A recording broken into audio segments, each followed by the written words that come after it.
నేను అగ్గిలాంటి రాజును. అగ్రిప్పనంటే ఏమైనా తేలిక అనుకున్నావా? ఎవరికో చెప్పు, నాకు కాదు.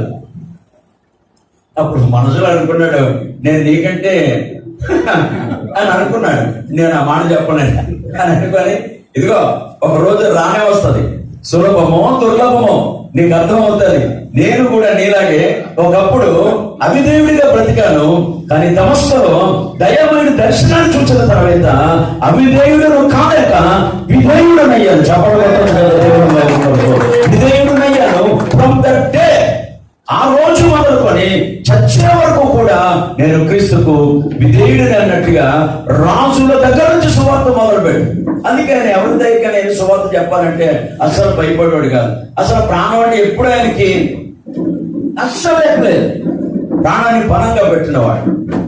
అందుకు డైరెక్ట్ గా వెళ్ళిపోయి మహాభాగ్యం అని అనుకున్నాడు. అక్కడ ఏమాత్రం బ్యాక్గ్రౌండ్ కానీ పరిచయం